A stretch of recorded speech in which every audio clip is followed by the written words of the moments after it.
when we retrieve our lock line, it will land on the canopy and make quite a lot of noise. That is nothing to worry about.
So that's us 3 o'clock. Get my way.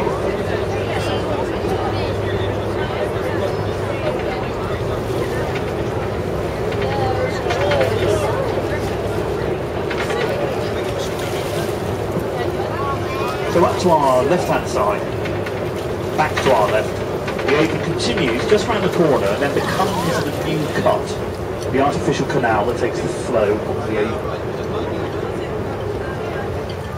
That takes all of the incoming salt water during a very large tide. It bypasses Bristol flowing down between Bristol and Bath.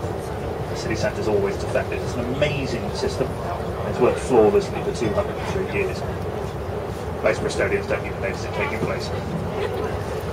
We're roughly crossing the point of the old Roundham ferry, which was the only safe way to cross the river here for miles round, for a very long time.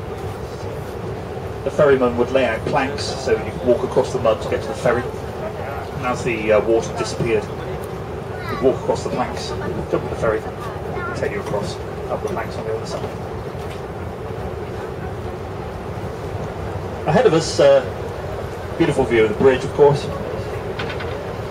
To our starboard side, you can see the remains of the old pontoons here, the old sidings where the Camel ferries used to pull in. Big passenger vessels which would have plied their trade up and down the Bristol Channel, taking passengers to all the various different cities. And before the 7 bridges, of course, it was the only safe way to move around, certainly the fastest. There's some brilliant old etchings from the 1920s and 30s of exactly how debauched things used to get on board these ferries. You couldn't buy a drink in Wales on a Sunday, so our Welsh cousins were very keen on coming over here, having a few pints. Led to an awful lot of intermarriage between Bristolians and Welsh girls. You can see what was a floating section in the pontoons to our right, and the little iron bridge coming down to it. That would have matched the water level regardless of tide, so the passengers could be offloaded. If you were an ordinary foot passenger, you would have wandered off into the pubs of Hot Wells, found yourself a cheese roll, got some rough cider, and have a nice afternoon. If you were ever so well-to-do, though, you would get onto the vernacular railway and travel up through the cliff face to the bars and restaurants at Clifton. And you get a bit of a view of the old Clifton Rocks Railway just at the end of the pontoons here in a moment on our right.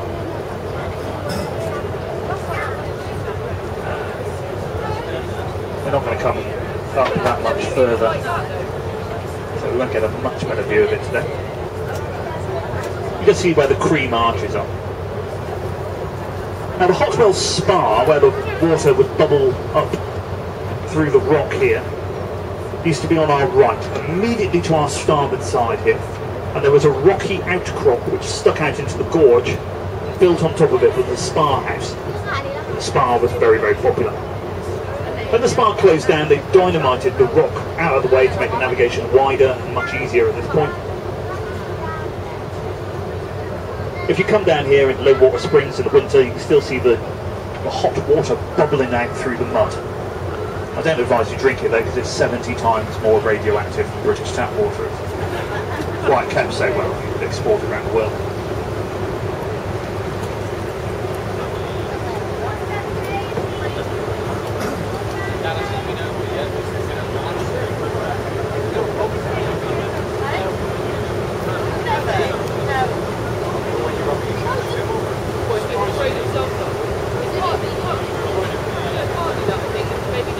So the numerous small cabin cruisers from the Cabot Cruising Club will be passing us. They want to get out into the Severn and have a bit of a splash around. So they're going to go down the gorge a lot faster than us. Their wake will wash us around. So if you have hot tea in front of you or coffee, hang on to it.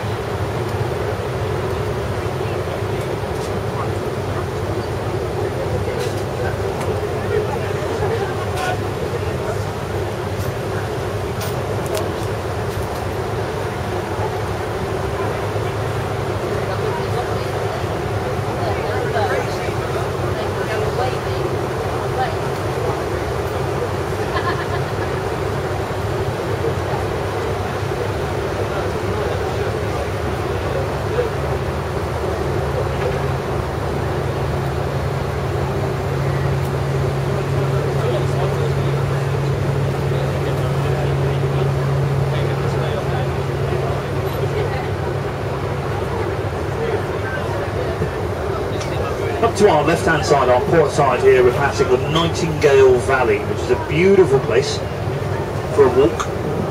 It used to be the haunt of the Bristol artists like Francis Danby, Nicholas Pocock, Joseph Waters, people like that.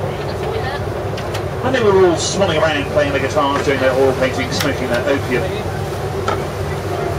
In the paintings it looked very tranquil, but there was an enormous amount of quarrying going on here at the time, so it would have been quite noisy, lots of explosions.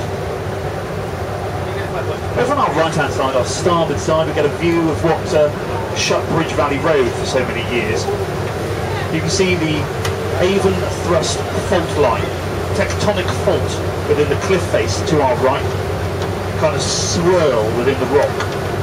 The geologists keep a nice close eye on it, and they came down a few years ago and realised that the cliff face had moved 90 centimetres in 2 weeks. They spent millions of pounds putting in all those silver pins, stainless steel pins, pinning it all together. They filled up 70 metres of the Portion Pier railway tunnel with solid concrete, and they pumped a kind of concrete slurry into any cracks and fissures there. And the repair job is meant to be good for 200 years.